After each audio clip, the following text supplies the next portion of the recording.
Hello, good evening, everyone. Oh, good morning, good afternoon, whatever. Happy Wednesday. All right, we've got a new interview with Katie and Chris Proudfoot. I'm keeping my voice down because Kyle's in bed, so I'm gonna keep the noise to a dull roar. But this is a new interview. It's I don't remember the name of the news piece here. WSMV4.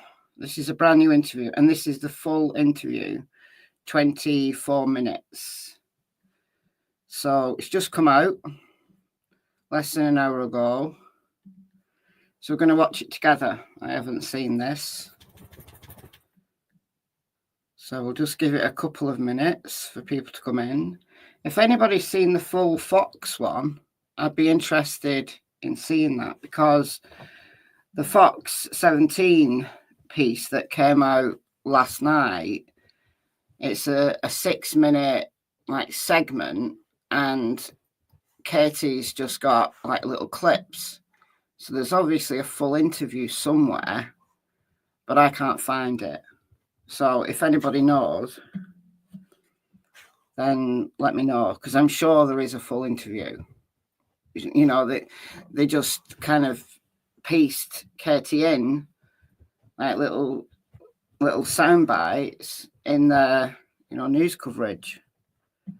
So I prefer this kind of setup where you get the full interview. So like I said, I haven't watched it. We're going to watch it together.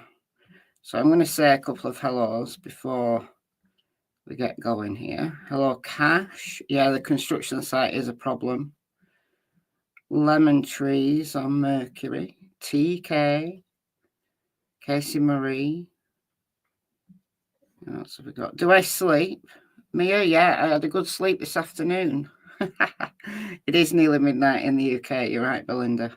That's why I'm keeping my voice down. Hello, Kathy. Flower. The Oracle. Steenie. Dark Willow. You are catching a live. 5:45 in Missouri. Hello, Shazza. Elizabeth. Trina. Miss T. All right. Without further ado, don't know why Chris Proudfoot is there. He wasn't supposed to be home when Sebastian went missing. He's there to support Katie, and he's there because he's Sebastian's stepdad. So that's why he's there. That's exactly why he's there. He has to make sure he's controlling the interview. Okay. No, I don't know if anybody's seen the full Fox 17 one. It's not on their website. It certainly wasn't earlier today when I checked. So, all right. Let's turn up your volume. Tucked him in bed. In bed with a staffy and he's snoring so loud. Yeah, that's Katie. Not Katie, Cassie. Oh, God. I'm even confusing my own dog's name now. That's not good, is it? Cassie snores like a train, honestly. She's so bad. Yeah, Chris is there to support Katie. All right, let's go. Let us go. So this is 24 minutes. I will stop it to comment a little bit, but I'm not going to be like stopping it loads. I'm going to let it play. But I probably will. I'll have to stop it anyway for fair use and whatever, but I'm not going to stop it every 2 seconds. Anyway, let's go. Taking the time to come talk with me. I appreciate you. Thank you. So here we are. So it's an entire year after Sebastian's disappearance. There's no really strong lead. There's no sighting yet. So tell me what you're feeling now. Here we are 1 year later.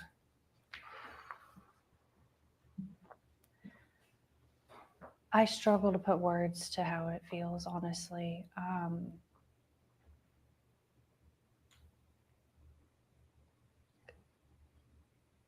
The amount of ups and downs, the amount of like possible leads that haven't panned out. We every day, you know, it's like waking up to this reality that it's actually real. And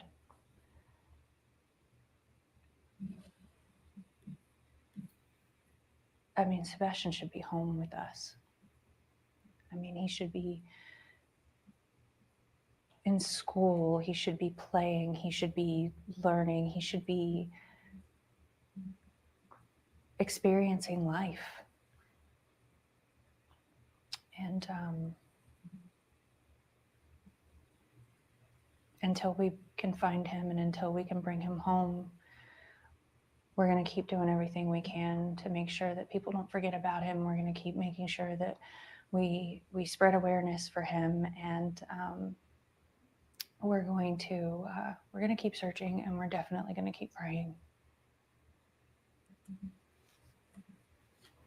You've told me you do. I can't just hit the space bar to stop it. I have to stop it with the little thingy. I'm playing this off their website. It's not on YouTube yet. Chris, look, what? What? What are the comments gone? This, Jason, you can't even see Chris. Chris looks afraid Katie might slip up. You can't even see Chris's face. They've not put the camera on him yet. You're just ridiculous. Go away. Go away.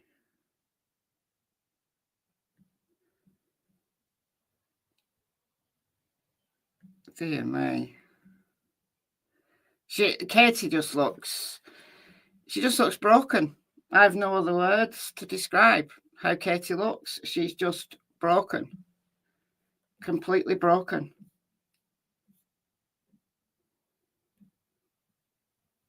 We're going to keep searching. They didn't search at all. They upped and moved. No, they didn't.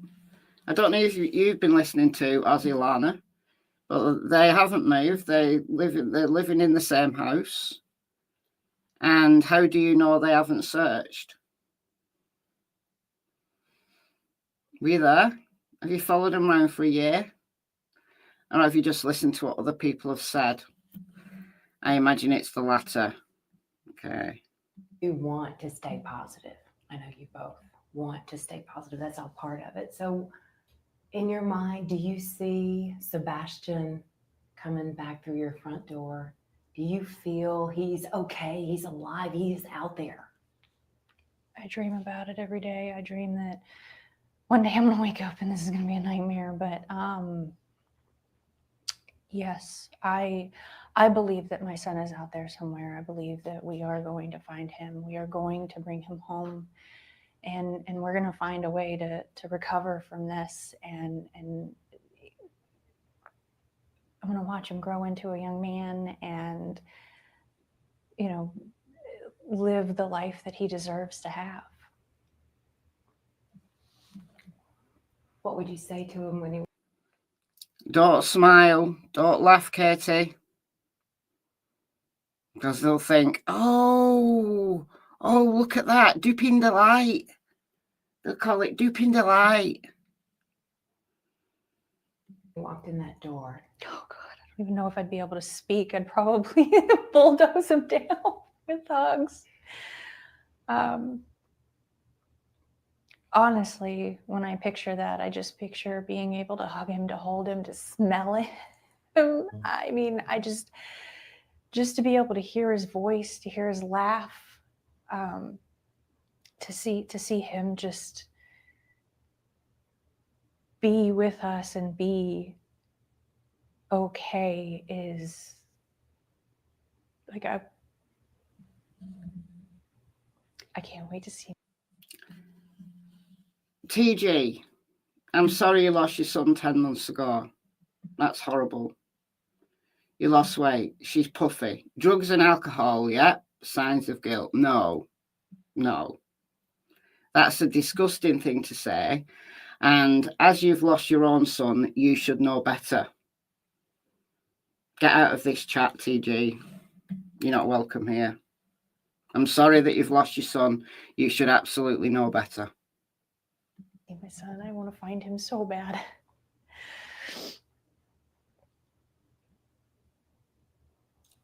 You think he's coming home, right? How would you describe what you all have experienced this last year with so many unanswered questions still? It's horrific, to be honest with you. I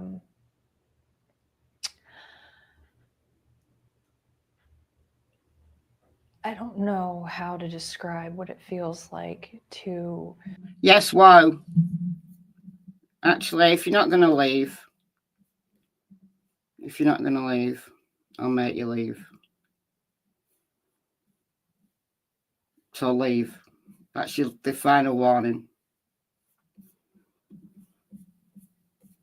Everybody grieves differently. Just because you lost weight doesn't mean to say everybody should lose weight. You're gone. Okay, good.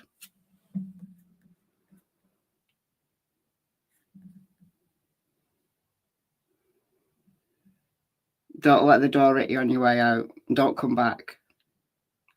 Unsubscribe. Piss the hell off. I'm effing sick of these people, honestly. Watch the news, to go hang flyers in every store, every business, every place that you go to, and still find that some people don't even know about it. To hear that there might be a lead, and then just to sit there and have to wait and find out that it's not him yet. And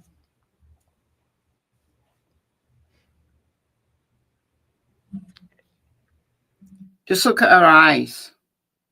If you want to look into someone's soul, look at their eyes.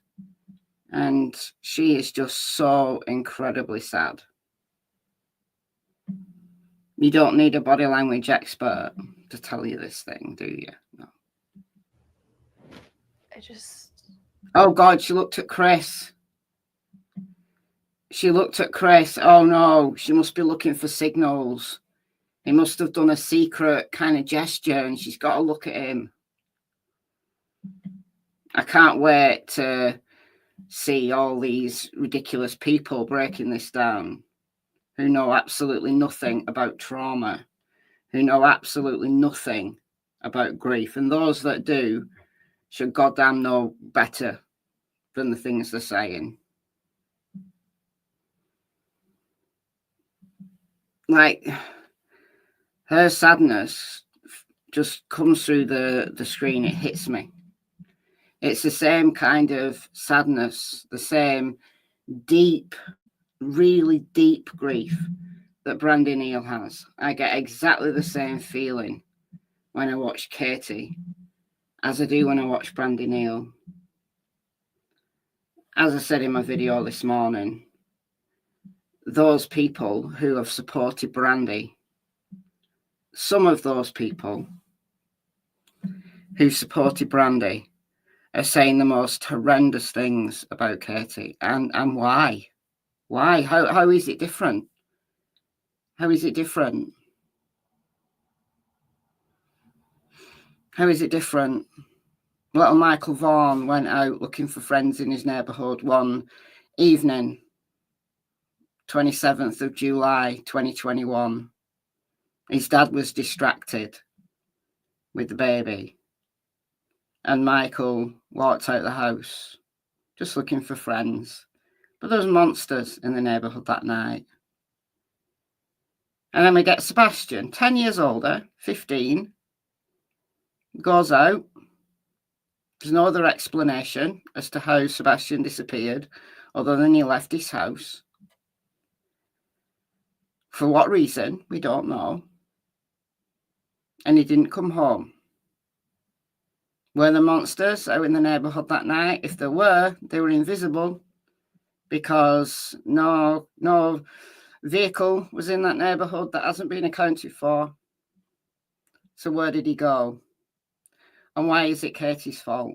I hear you say, well, it's because she was the last person to see him. Brandy can't be blamed because she was at work. Well, Brandy's had her fair share of haters. And again, I've seen many people who've supported Brandy who've absolutely ripped into Katie for absolutely no reason whatsoever. I just asked that question in my video this morning. Some of you might have seen it, some of you won't have, but it makes me sick. It totally makes me sick, and I can't see anything in Katie's demeanour at all that is different than how Brandy comes across. Brandy's broken, absolutely, totally broken, and so is Katie. And if you're saying that, well, it's her fault because she was the last person to see him, well, does that mean to say that just because you're a parent, you're not allowed to sleep?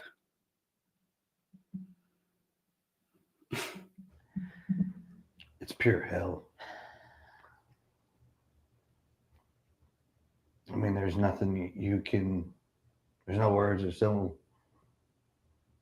way to put how this actually feels. And anybody that can, I don't see how.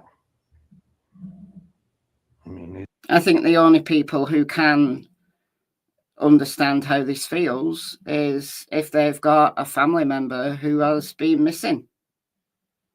Those are the only people who can understand, because this is very different than someone dying.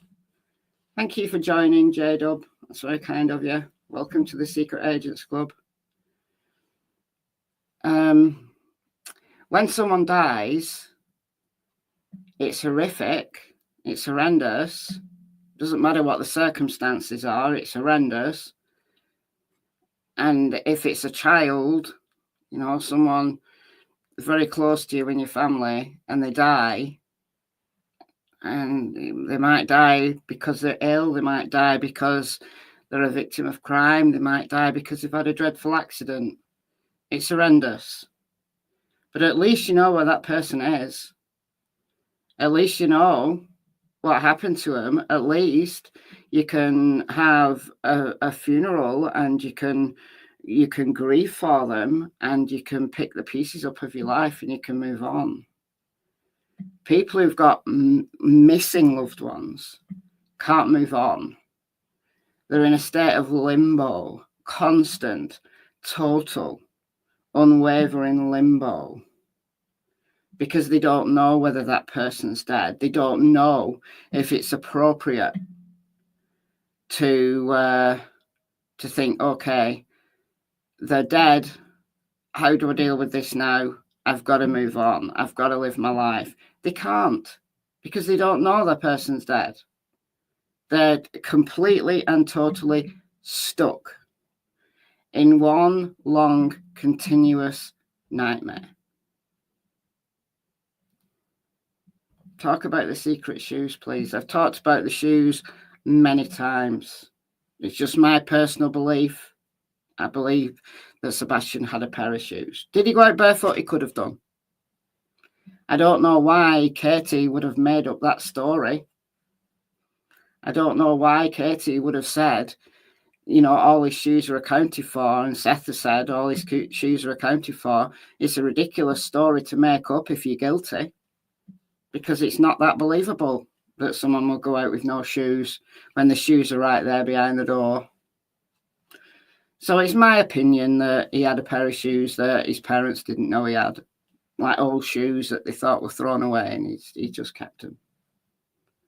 But again, how do these parents know that their child is dead? They don't. Sebastian could be alive somewhere. He could be alive and be being tortured every day. Imagine that thought before you go to sleep, and the first thought you have when you wake up in the morning. You just don't know. So it's one eternal limbo. Imagine that.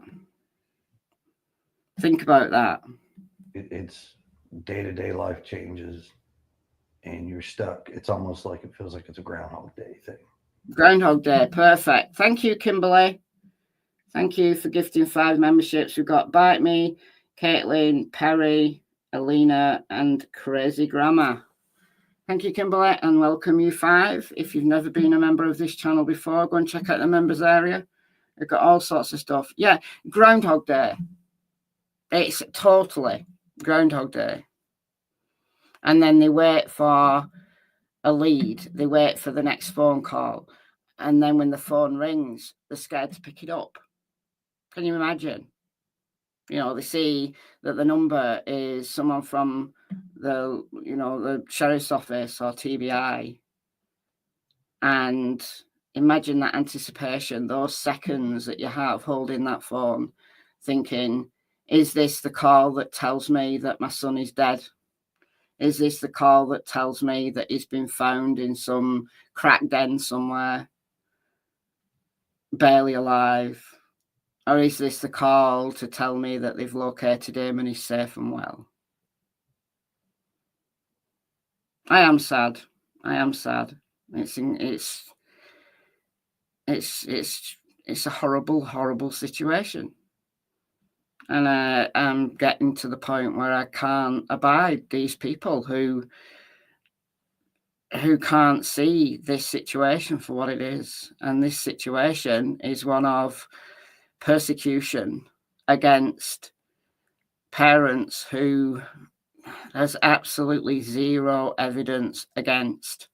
People are lying to make up stories that there's a criminal investigation. Law enforcement have said it is not a criminal investigation.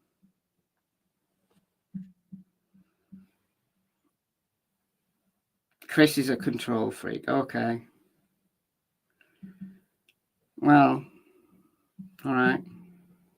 Where it's the same thing over and over. You wait and you hope a phone call may come in. You may get something, may get a lead. Turns out to be nothing. That's how it feels.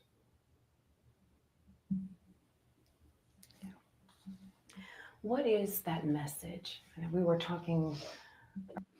Katie is not 53 Ling the truth.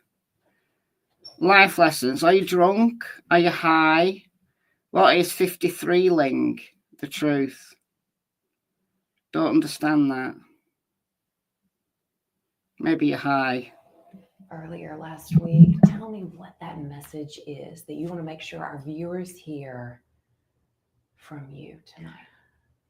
I want to thank everyone who is searching. I want to thank everyone who is spreading flyers, spreading awareness. I want to ask everyone not to forget, and I want to encourage people to keep helping and to keep bringing awareness, not only to our son, but to all of the missing children, because they all deserve to go home.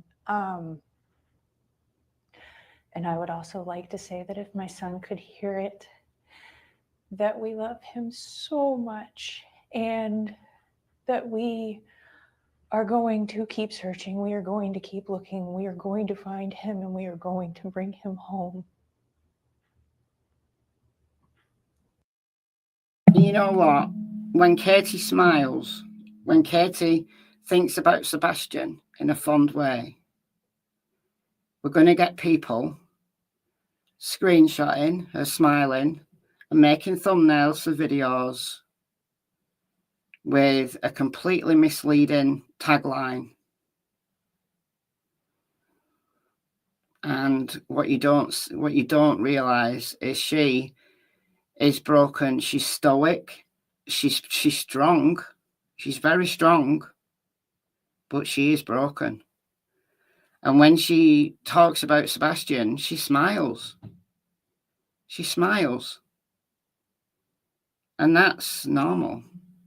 It's one of the big tells between diagnosing someone with clinical depression and then someone who has all the symptoms of clinical depression, but who is also living in a state of grief.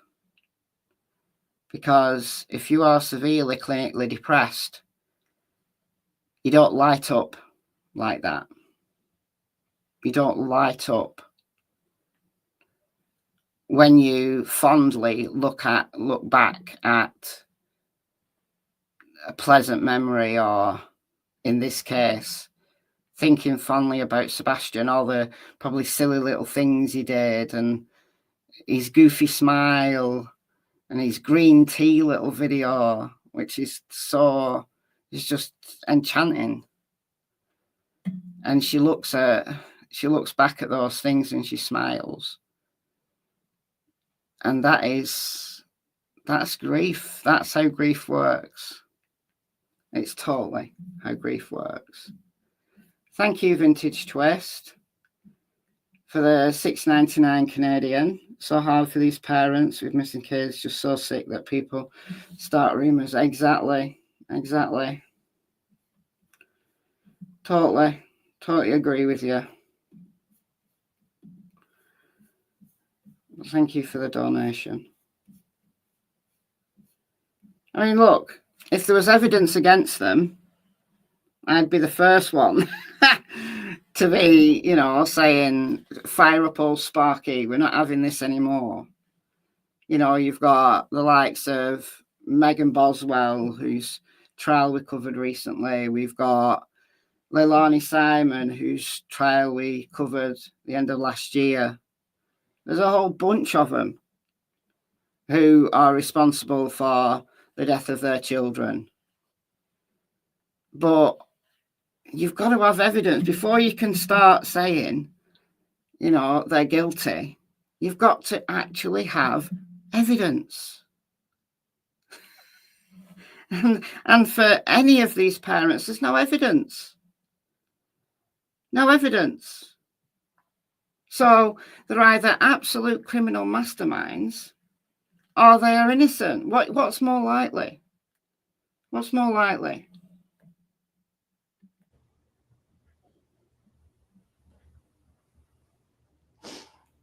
Describe your hope right now.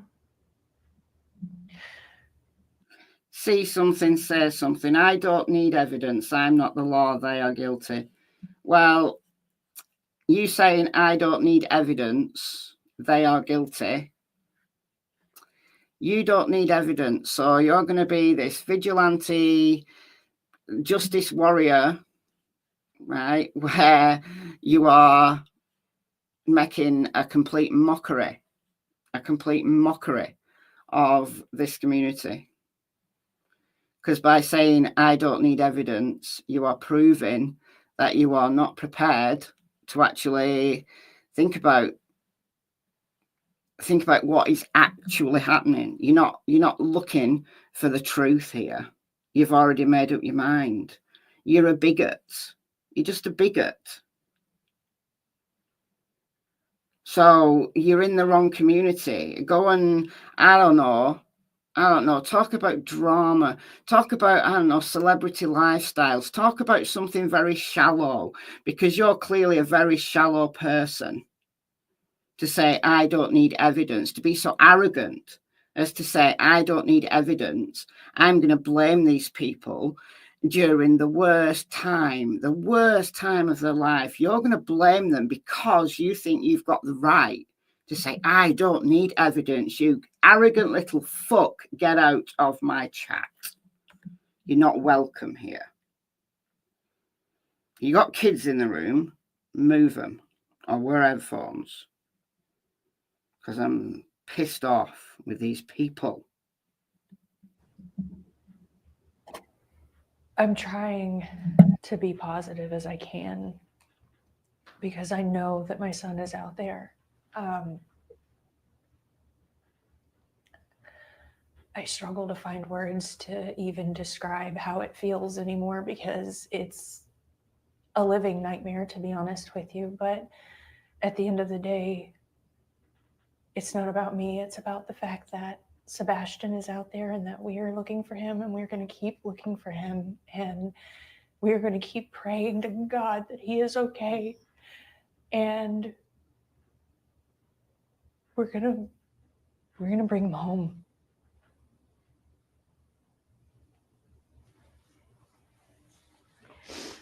This story, we know it's baffled our Hendersonville community. We know it's baffled the mid-state community. It's baffled much of the country as they hear about it. Is there anything that stands out to you that's the most baffling? Like you're just trying to understand? How we've gone this long and still haven't found him, honestly, is... I don't understand how we haven't found him yet. Why do you think Sebastian is still missing? That's tough to say. I mean, it was the largest manhunt in Tennessee history for a child, and absolutely zero evidence. There's nothing out there. Law enforcement's working due diligently. They are working hard over and over and over. You know, we appreciate everything they do. I mean, it is an active investigation, so I don't want to go into it. But it is... Oh no, I'm saying he doesn't want to go into it. Oh, he must be hiding stuff. He must be hiding stuff.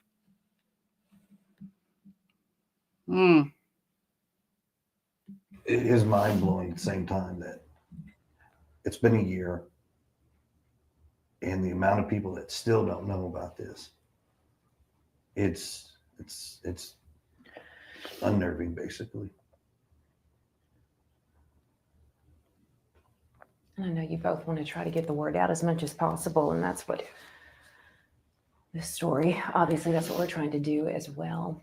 There are many people who still do not know that you all have hired a private investigator. What can you tell me about the video that he recently has discovered and wants to share? I know this has been shared with authorities now. Yes. It has. This is involving the neighborhood that you live in. Mm-hmm. What can you tell me about that video? It's eye-opening to see that this is something that recently has surfaced, and it's been this long. It's just taken that long to find something. And what the video shows is kind of mind-boggling. We went from potentially not having a sighting to potentially having a sighting. Okay. So he's talking about this video, which many of you will have seen. This video, this is Kelling Lane. This is a surveillance camera on Kelling Lane, 12:17 a.m. on the 26th of February, 2024. And Sumner County Sheriff's Office have come out and said that this isn't relevant. But who is it then? Who is it then? Right, you see them coming along. I've zoomed it in somewhat from the original that Steve shared there. And then I slowed it down. I brightened it up a little bit. I didn't want to mess with the colours too much, or else people would accuse me of, I don't know, making stuff up. But you see them when they cross that light source there. This is a slowed down version. I mean, look, you can barely make them out. They look like a ghost. But there's definitely someone walking there. And it's exactly the same place where just 8 hours later, this is what has broken my mind here.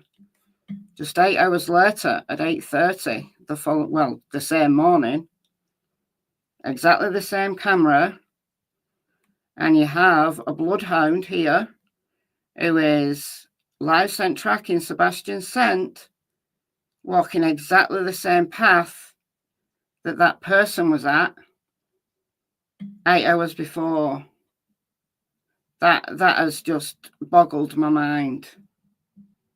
Because if that person on this video isn't Sebastian, I want to know who they are. I'm not saying they're guilty of anything.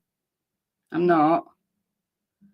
But if law enforcement are saying it's not got evidentiary value, then I want to know from them, from the horse's mouth, that they know who this person is and that they've been cleared, and that'll be it.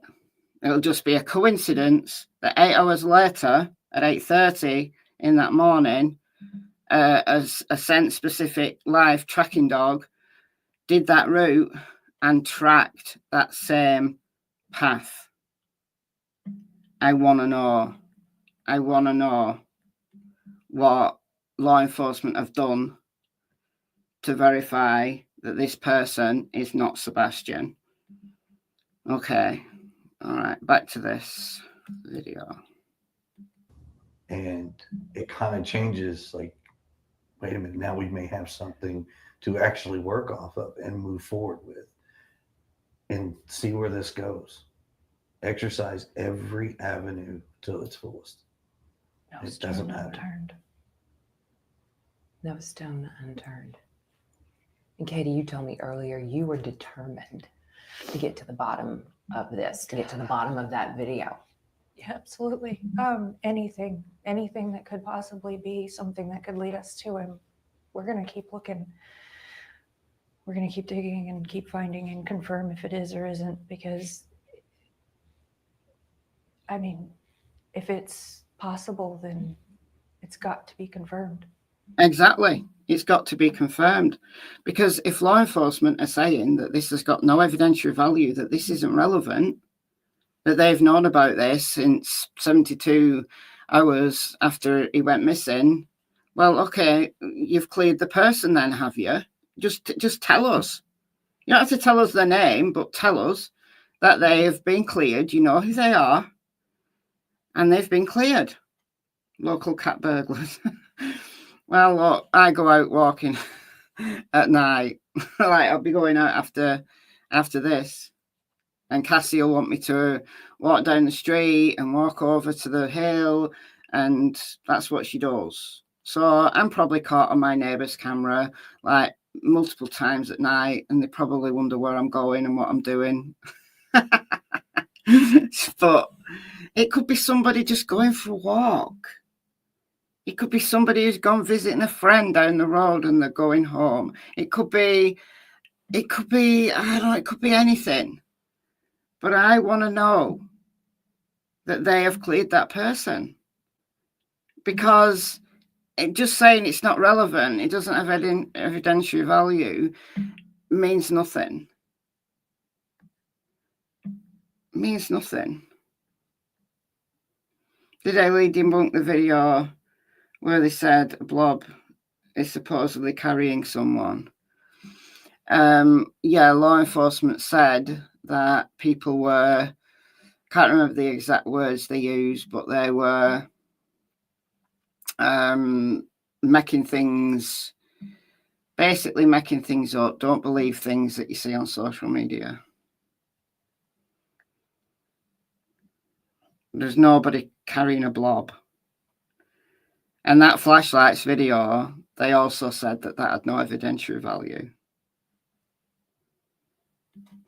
How hopeful are you that this video. Why turning around to avoid the dog walker? I know. It's interesting. It sure is. Truly has something that could lead to finding Sebastian. I pray that if there is anything even remotely in it that could help us find Sebastian, I pray that it is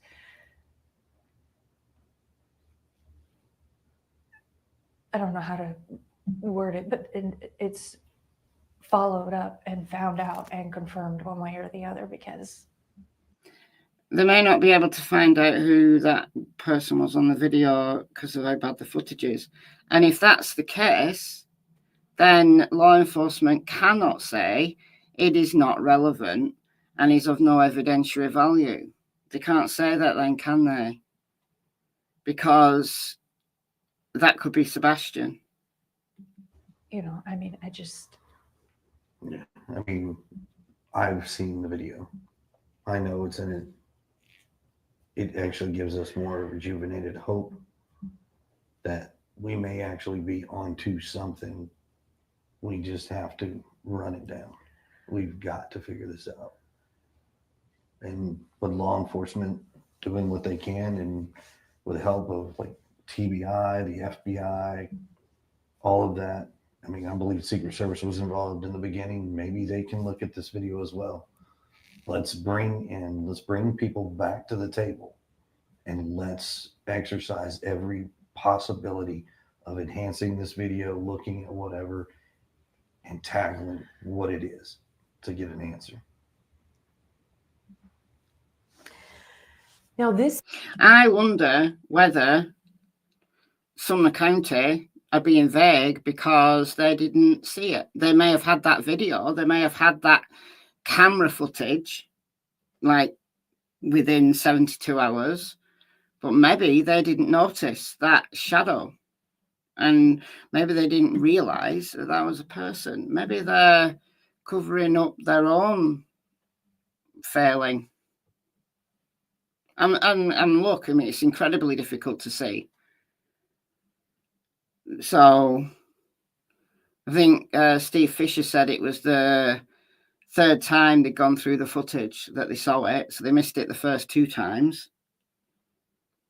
So we don't know. We don't know. this is your chance to respond, to speak out, to speak your mind, whatever it is that you want to say. But you know, no matter what the story is, there are always people who will point fingers. What do you want to say? Oh, yeah. People who point fingers. I think they've had it worse than most, honestly. Dear God. Thank you, Heather Feather, for being a member for 11 months. Afraid this is going the way of Summer Wells. Me too. I think the way that this case has become an absolute circus is worse than Summer Wells. But little Summer. I think about Summer Wells every day. A day does not go by without me having sometimes just a fleeting thought about Summer.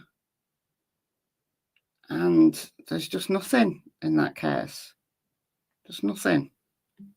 To anyone out there who wants to say that one of you could have something to do with Sebastian's disappearance?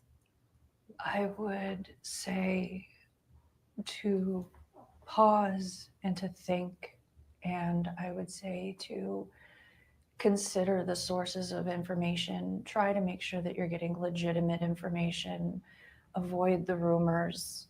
And I would say that everyone should pause and remember why we all came together in the first place. And that is because Sebastian's missing, and because I'd like to believe that we all want to find him. And no matter what anyone's personal opinion is, that the most important thing still remains that Sebastian needs to be found, and Sebastian needs to come home. And I would just say thank you to everyone and anyone that is a part of that.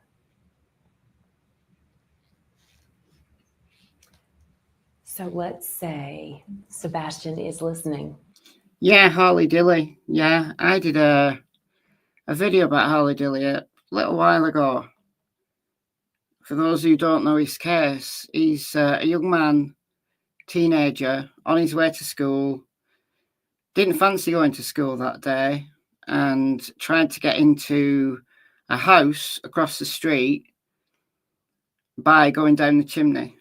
So he obviously knew that no one was living at this house at that time, tried to get down the chimney, got stuck, and sadly died down that chimney. And he was found, cops found him, but in the time that he was missing, it was exactly the same situation where the parents must have done it.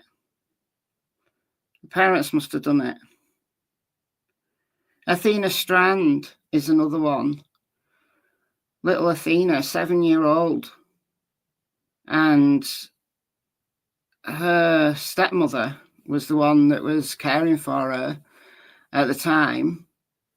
And social media, like the Facebook groups, were just lit up, just absolutely disgusting about this woman, this stepmother. And it turns out that little Athena had been abducted off her own driveway by Tanner Horner, who confessed to hitting her with his delivery van. He was a FedEx driver.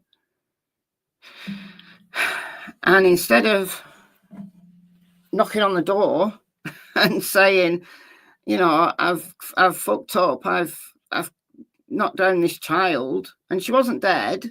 She was okay. Instead of just fessing up, and what did he do? Take her away. And Athena, this is all according to him, Athena said she was going to tell her dad. So therefore he strangled her and threw her body away. And then he told cops where he threw her body. They went to the spot where he said, and her body was there. And now he's pled not guilty. He's taking it to trial. The trial starts in March. We're going to cover the trial on this channel if it's televised. But look, the way that social media just went for this stepmother, like the wicked stepmother, and it was nothing of the kind. And I'm sorry, you guys who are convinced that these people are guilty and you don't need evidence because you're so arrogant about it. Think about it. Do yourself a favour and have some self-respect. Stop being so horrific, people, honestly. When this is running and he hears you, he sees you, what do you want to say to him? I would say that I love you so very much and that I hope that you're okay. And I would say that know that we all love you and that there are so many people that care and so many people that are looking, and hang in there and know that we're going to find you, know that we're going to bring you home. I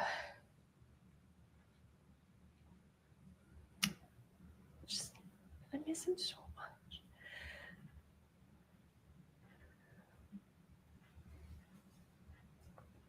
So at this point, it's keep searching. Look at her face. My heart breaks for her. It really does. Are there any wells or mines in the area? I don't know about wells and mines, but there are a lot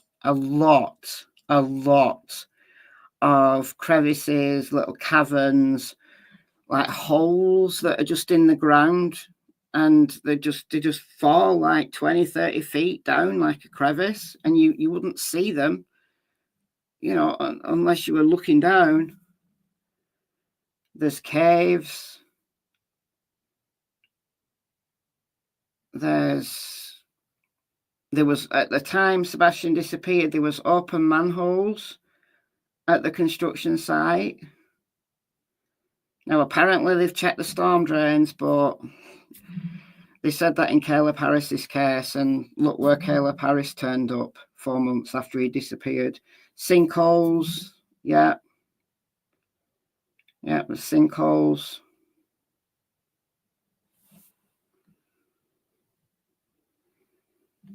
People keep looking, keep searching, keep looking. We keep putting up new flyers. I know a lot of places, they take them down after so long. We just keep going back and putting more up. And you wouldn't believe how important flyers can be. Just that act of putting up a flyer. I know from experience that it works. Told this story, a friend of mine went missing, and I lived like 90 miles, nearly 100 miles away from him. But I was putting up flyers in my local area. And guess what?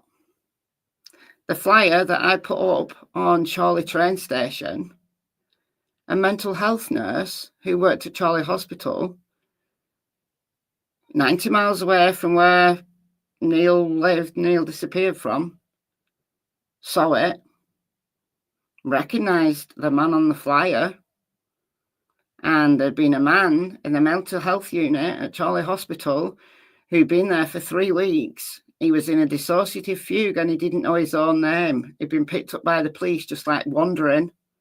Didn't know his own name. It was the flyer that I put up that gave Neil his name back and kick-started his recovery. So, yeah, I had to keep putting them up every day. They were taking them down. The council takes them down when you put them on, like, I was putting on like lampposts and bus stops and places like that. Every day I put new ones up. So just do it. And even if you're not in Tennessee, even if you're elsewhere, put the flyers up anyway. Put them up anyway. Because it can work, honestly.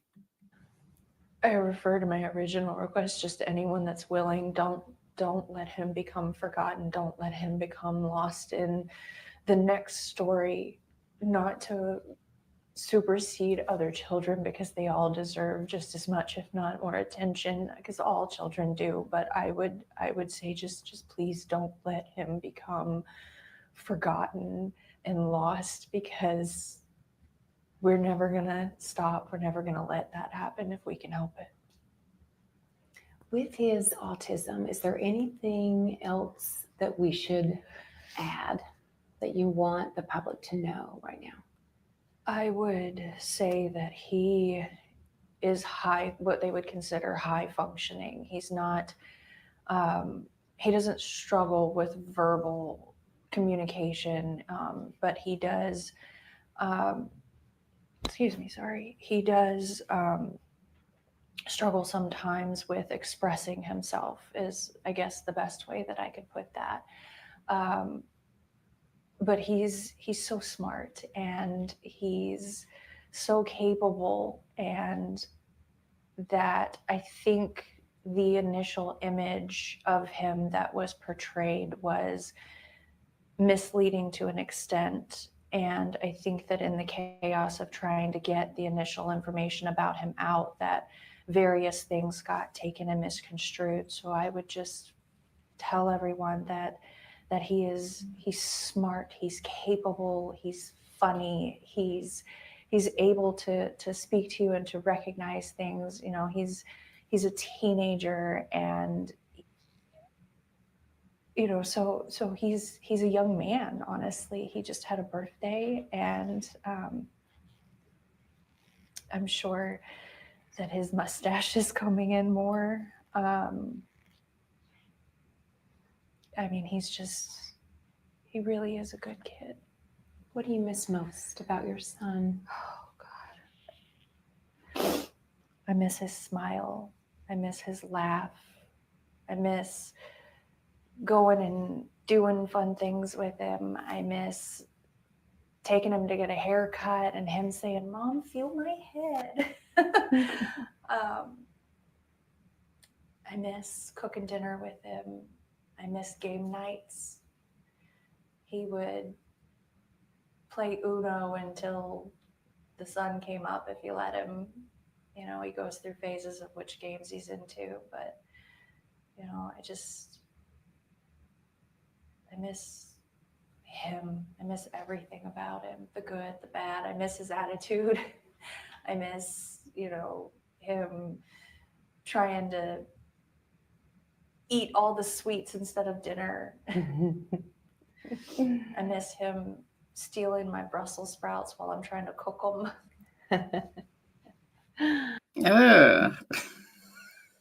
What does he do with the Brussels sprouts? And Brussels sprouts are horrible. But all these little things that she's remembering, you know, just these normal, the most normal of things. The most normal of things. And it's a whole year. And they are stuck. Just stuck in limbo. Groundhog Day. Groundhog Day. Oh. I sense lots of joy that's being missed right now. Green tea. His jokes, the way he laughs when he tells a funny. He had there's a video that I put out that he was being goofy, and he had this like half gallon of green tea that he had gotten from the grocery store, and he thought of this joke, and he ran in the kitchen and he grabbed a green cup and he was like, "Mom, green tea." And it was just so funny, and I was just like, "Dude, hold on, you gotta do that again." And I grabbed my phone and I was like, "You gotta do it again." And he was like, "Green tea." And he was just like, it's not in the video, but he was just rolling because he just thought it was the funniest thing ever. And He's got some quirky one-liners. oh God, he was getting he was getting to where he had some good ones. Sounds like a great sense of humor. It was definitely developing. He was coming into his sarcasm. You know, like one of the other videos I released, when it's hard to hear, but we were bowling, and because he has a lot of fun with it. He actually was getting a lot better without bumpers, but he like rolled a good roll, and he turns around and he's like, "You got wrecked, Mom." Oh, that video is great. That video is great. I'm gonna have to dig these videos out. Yeah, just just this little fun moments, isn't it?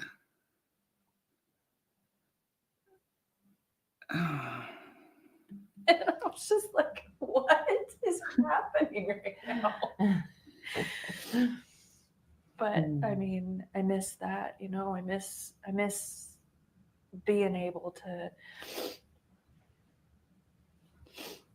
hang out with him, you know, because he's not little anymore, you know, which we had a lot of fun when he was little, but when they get older, you know, you start being able to do different things with them, and you know, game nights are, God, they're a blast sometimes. We didn't have pool days this year. Pool days. That's big in the summer. He loves to go to the pool as much as possible. Swimming. Oh God, he loves to swim. He's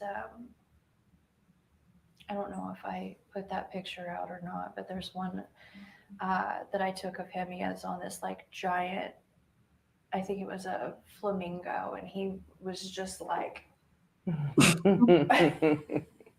just being a cool guy. Being a fun kid. For our viewers, before we end this, I guess your message for them is just keep hope alive. Yes. Remember him. Keep looking. Share his face, because talking about him is what we want to do, but we want to make sure that people know his face. We want to know that people know who they're looking for. And we would just ask that everyone just kind of be aware of your surroundings in general. You never know. And all it takes is just one person. That's absolutely true. That's absolutely true. It's just that one thing, whether it's someone putting up that one flyer that jogs someone's memory. Like, I saw that person. I know where I saw that person, and they call that tipping. Or whether it's somebody with, I don't know, that memory that they saw that person and they go back and they look at old footage. Just anything, something.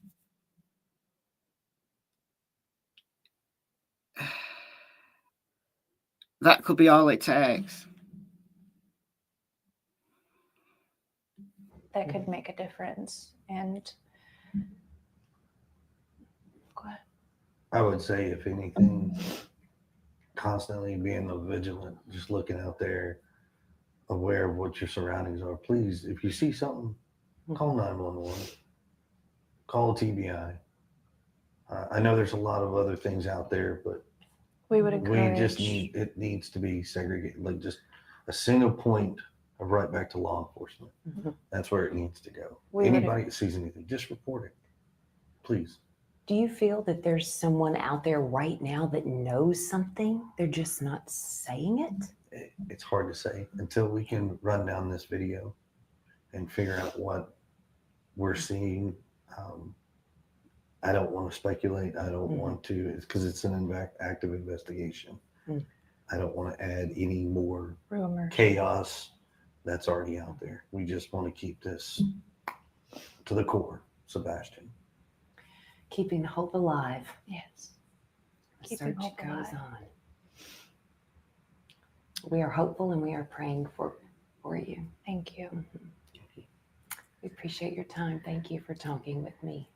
Thank you. Which is to viewers. My message would be, first and foremost, thank you. Thank you for helping spread his flyer, his story.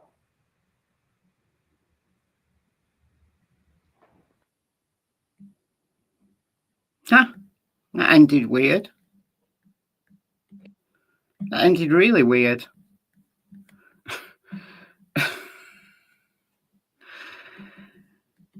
The TBI put out a piece of information today. This is the TBI Newsroom. I did say this morning that I would read this, so now sounds a good time. So this came out yesterday. February 26 marks 1 year since then 15-year-old Sebastian Rogers was reported missing from his Sumner County home. That morning, the Sumner County Sheriff's Office issued a missing persons report to begin efforts to locate Sebastian. A TBI endangered child alert was pushed out and was then elevated to a statewide Amber Alert. TBI special agents from multiple units assisted in the search, along with multiple local, state, and federal law enforcement agencies, including the FBI and Secret Service. The efforts included multiple large-scale searches on the ground, in the water, from the air, during daytime and evening hours. Residents in the area also conducted searches on their own properties in the hopes of finding Sebastian. The TBI continues to assist the Sumner County Sheriff's Office in this investigation. Our hearts remain with Sebastian's family, friends, and everyone in the community who continues to hope for answers, says Sumner County Sheriff Eric Craddock. It's been a long and difficult journey, but I want to assure the public that this investigation remains active and ongoing. Our team continues to follow every lead, analyse every piece of evidence, and seek the truth about what happened to Sebastian. While today there has been no confirmed sightings of Sebastian, efforts to locate him have not ceased. The Sumner County Sheriff's Office continues to review and revisit any information gathered since the investigation began. TBI agents continue to provide assistance following up on leads and tips that continue to be submitted and developed. As part of that continued investigation, officials developed information that while Sebastian was reported missing on February 26, 2024, the last time he was confirmed to have been seen was February 25th, 2024. So Katie was the last person to whom he went to bed An hour or so later, she heard him like messing about in his room, told him to go to sleep. He spoke to her, he was fine. And then when she got up the following morning at 6 a.m. to get him up for school, he was gone. The Amber Alert poster and FBI reward poster have been updated to reflect that information and are posted below. I understand that people want answers, and I share the community's concern for Sebastian, says Craddock. However, I urge everyone to rely on verified information from law enforcement and not online speculation, especially from, I don't know, certain numpties in the green team. Absolute numpties. Tony Mathis, I'm looking at you. The Amber Alert remains active for Sebastian Rogers. Law enforcement officers continue to consider and investigate any and all options to determine what may have happened to Sebastian and where he might be.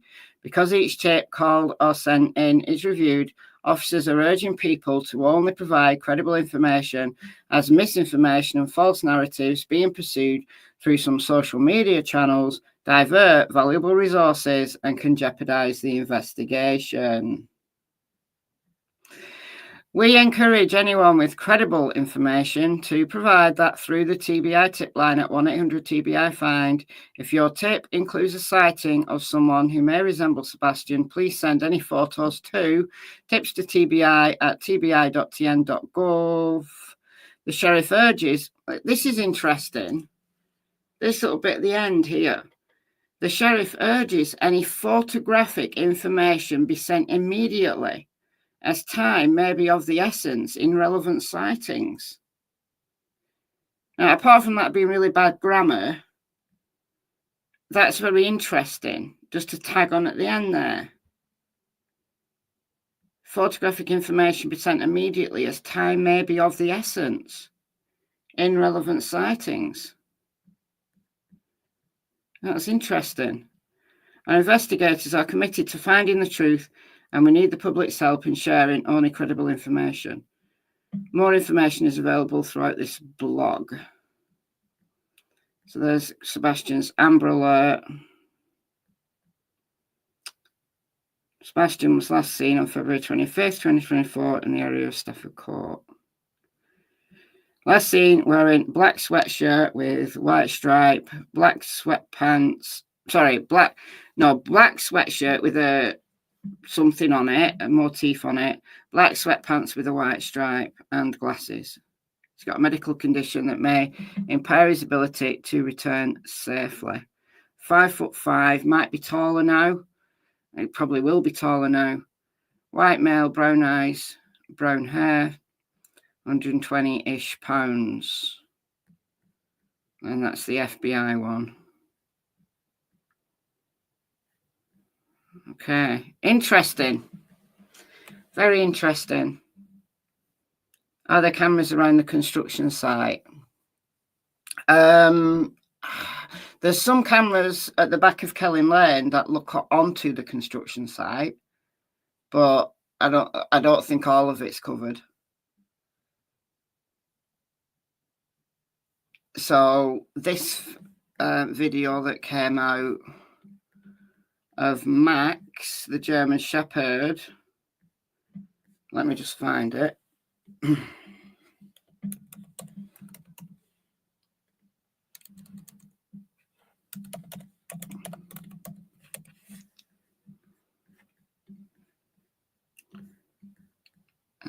This one.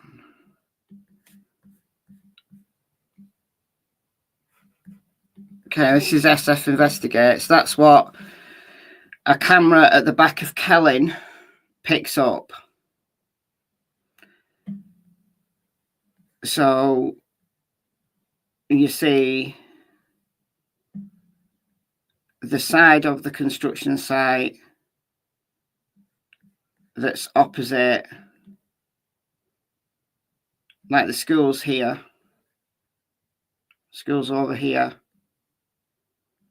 the church is kind of here.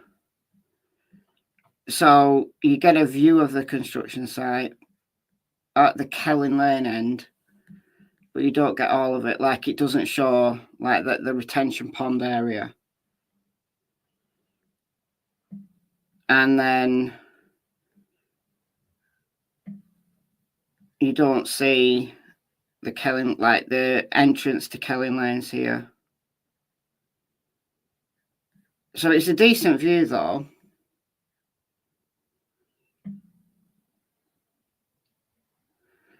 Do you see Frankie Ruzek won his case in the UK? And no, I haven't seen that. I haven't seen that. But yeah, so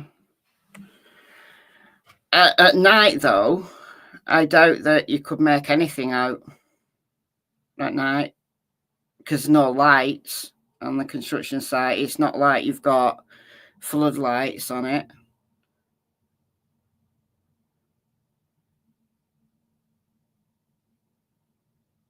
SF put out another time lapse weeks ago that was very similar to his first one, but longer time. So I think I've got that somewhere. I just know what I called this one. That's why I could find it easily just by searching for it.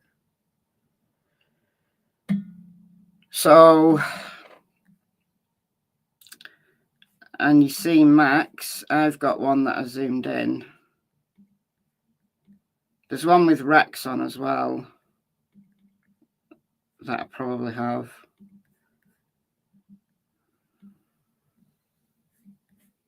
This is my zoomed in one of Max coming along here. He's the dog that dove into the retention pond. So we've got Max, the German Shepherd,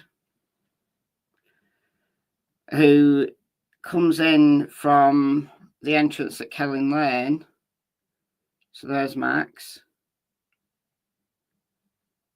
And then he takes off at a trot up this hill. You'll see him through the trees in a minute. And dives right into the retention pond. This is at 7:50. 7:50 in the morning. Here he comes. He's off at a trot there. Can you see him? Right there. His handler's jogging to keep up with him. So he picks up a scent down here somewhere and then sets off at a trot. And then around 8:30 a.m., coming from the other direction, we get a bloodhound, a scent-specific bloodhound, who also gets a scent and takes off at a trot. This dog is tracking a line, like to the point where his handler's having to run, well, jog to keep up with him. And that dog is tracking Sebastian. 100% that dog is tracking Sebastian. He's scent specific. He was given an article of Sebastian's, the sniff, and then he's off. And how weird is it that that dog follows the same path that 8 hours previous, you've got this person who's out there, avoids the dog walker, and then kind of is like lingering around and then walks off in the direction of the construction site. And then you've got the Sumner County Sheriff saying it's not relevant. But then you've got also the Sumner County Sheriff saying time is of the essence, that they want more photographic evidence and time is of the essence. Make that make sense.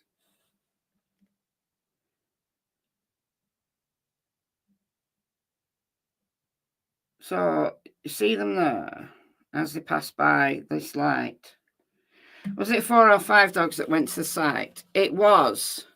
So if you count Max, the German Shepherd who dove into the pond, you've got Max, Then you've got 3 dogs. You've got a bloodhound, which is this dog that we've just seen. This dog's a bloodhound. I can actually show you a picture of that dog. Okay, this is that dog, that very dog. This is that very dog. It's a bloodhound. There was also a blue tick coonhound, and then a dog from a different team whose breed I still don't know, who all tracked that same track up Kelling Lane to the construction site. So some dogs, though, didn't get anything. Some dogs went off in, different directions. But you've got probably the dogs who've got the best sense of smell, like the bloodhound, the blue tick coonhound, who tracked. Scent specific. And this is so intriguing. This is so intriguing that this dog is walking along here and then takes off at a trot in the very same place, 8 hours previous. This person is there lingering and goes off in that exact direction. I think there has to be a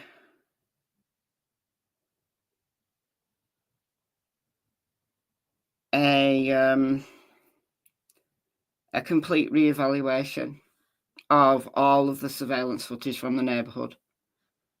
I know that SF Investigates has got like 100 hours of it, and they've been through that numerous times, but probably law enforcement has more, and they need to go through it all again. They need to go through it all again with a fine-tooth comb, because that person, they might be able to follow that person further, because they obviously disappear behind this tree. Why wasn't the construction site searched? It was searched. Like, the retention pond was drained. The houses that were half done were searched. My problem with it is that it wasn't shut down. It just carried on working, and it was 3 hours before the foreman was even informed that, to be on the lookout, to inform his crews to be on the lookout. They started working there at like first light, like 6 o'clock. And then it was like 10 to 9. It came over the dispatch audio where one of the cops said that they'd informed the foreman, and he was going to inform the crews to be on the lookout. So you've got 3 hours where those guys at the construction site did not know that there was a missing child. And it's not the fact it wasn't searched, because it was, but how much evidence was lost in those early hours? How much evidence was lost? Could Sebastian have been hiding somewhere and had a terrible accident, or they, I don't know, dumped rubble on him, or he was in a dumpster and he was hiding, he was scared to come out? There's all sorts of things. He fell down an open manhole. There's all sorts of things that could have happened, all sorts of things. And it beggars belief that people are not willing to take this stuff seriously and calling this video a fake. No, it's not a fake. It's not a fake. But I want to know why law enforcement is being vague and being dismissive. And then on the TBI update,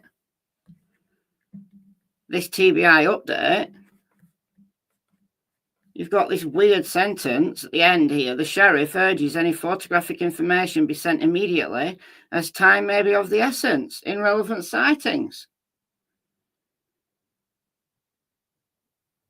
Exactly, all those caves that Crabtree found in the woods. Exactly. So many of them, like holes, and he's put cameras down, and people just don't realise because they're just interested in the drama. They don't realise actually all the hazards that are out there, very, very close to Sebastian's home.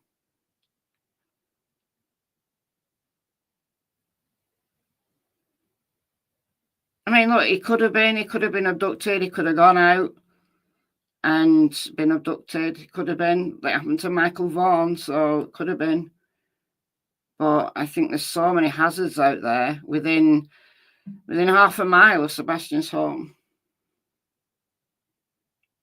It's just really, really sad. But that is a bizarre sentence to say, when a day before you said that there was a video that had no evidentiary value, and then you've got the sheriff urges any photographic information be sent immediately, as time may be of the essence in relevant sightings.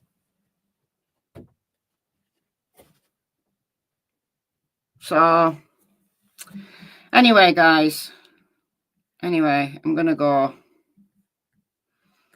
So please just, if you're absolutely adamant that you don't need evidence because Katie's guilty or Chris is guilty or even Seth's guilty, you don't need evidence. Well, you're a lost cause.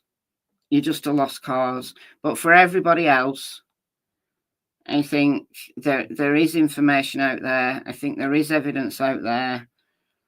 Some of it have been lost by now, and just don't believe these complete nonsense spreaders. Just stick with the facts. It's fine to speculate. I speculate. It's fine to have theories, but please base those theories on the facts we know. That's all anybody can ask. But I thought that was a good interview. I hope we find the full Fox 17 one with Katie. Yeah, I really feel for Katie. Absolutely. I totally do. It's heartbreaking. It's heartbreaking. All right, guys, I'm gonna go to bed. I think Cassie will want to go out because she always wants to go out at this time. It's like 8 minutes past 1, so it's my time to go out. So thank you all. Thanks, mods. Vintage Twist, thank you. Kimberly.